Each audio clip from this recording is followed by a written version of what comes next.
72 చరిత్ర గ్రంథాలను మేము ఆధారం చేసుకున్నాం.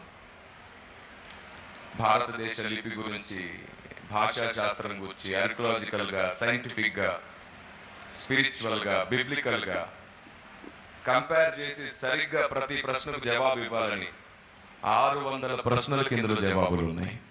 600 క్వశ్చన్స్కి ఇందులో ఆన్సర్ ఉంది. నేను ఎందుకు ఇంత పరిశోధనకు పూనుకోవాల్సి వచ్చిందంటే 612 గ్రంథాలు చదివి ఏం ఉద్ధరిస్తావు కిరణ్ పాల్, ఈ ఒక్క గ్రంథం చాలదా అని ఎవరైనా అంటే మీకు ఒక విషయం అర్థమయ్యేది చెప్పాలి. లోకం మనల్ని ఏమంటుందో తెలుసా? మీకు బైబుల్ తప్ప ఏం తెలియదు అంటుంది. మా గురించి మీకేం తెలుసు అని అంటుంది. మా ఉద్దేశాలు, మా నమ్మకాల గురించి మీకు ఏం తెలుసు అని అంటుంది. మీరు బావిలో కప్పల్ లాంటి వారు, మా గురించి మీకు తెలియదు అనింది. నా స్నేహితుడు శ్రావణ్ అని ఒక స్నేహితుడు ఉంటే అతనికి సువార్త చేశాను. వాళ్ళ నాన్నగారు పూజారి. నన్ను కూర్చున్నబెట్టి ఆయన గట్టిగా క్లాస్ తీసుకున్నాడు. నా కొడుకును మతం మారుస్తున్నావా, ఆచారాలు సాంప్రదాయాలు మారుస్తున్నావా అని నన్ను గద్దించాడు.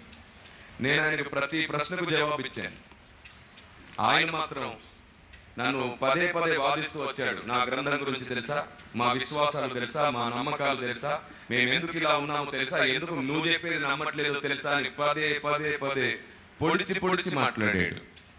అప్పుడు డిసైడ్ అయ్యాను, నేను అన్నీ తెలిసిన తర్వాత ఇది సర్వసత్య గ్రంథం అని నేను తెలుసుకున్నానని ప్రపంచానికి పరిచయం చేయాలని. క్రైస్తవుడి దగ్గర ప్రతి ప్రశ్నకు జవాబు ఉంటుంది. క్రైస్తవుడు అన్ని తెలుసుకునే ఆయనే మార్గం అని తెలుసుకున్నాడు అనే విషయం నిరూపించాలనుకున్నాను. పండితుడిని అవ్వాలనుకోలేదు, భక్తుడిగానే ఉండాలనుకుంటున్నాను. ఎందుకంటే పండితుడైనా భ్రష్టుడు అవ్వచ్చేమో కానీ భక్తుడు భ్రష్టుడు కాలేడు. పండితులు ఖచ్చితంగా భ్రష్టులు అయిపోవచ్చు, కానీ భక్తులు అవ్వలేరు. ఎందుకంటే భక్తుడు ప్రతిరోజు నేర్చుకోవాలి, ప్రతిరోజు మార్చుకోవాలి. ఇదే నా నినాదం. Learn everyday and change everyday. ప్రతిరోజు నేర్చుకోండి, ప్రతిరోజు మార్చుకోండి. అప్పుడు ఎంతటి బలహీనుడైన బలవంతుడైపోతాడు. ఈ ప్రతిరోజు నేర్చుకునే ప్రాసెస్లో దేవుడు దగ్గర అవుతాడు, ఆయనే గురువు అవుతాడు. ఆత్మదేవుని చేత ఎందరు నడిపించబడతారో వారందరూ ఆయన కుమారులు, కుమార్తెలు. ఆత్మదేవుని చేత నడిపించబడడం అంటే సత్యము నుండి సర్వసత్యంలోనికి నడిపించబడడం. వరం వెంబడి వరం పొంది, అభిషేకం వెంబడి అభిషేకం పొందడం కాదు. దేవుడు ఇస్తాడు కావలసినంత అభిషేకం, వరము, సామర్థ్యత అన్ని ఇస్తాడు.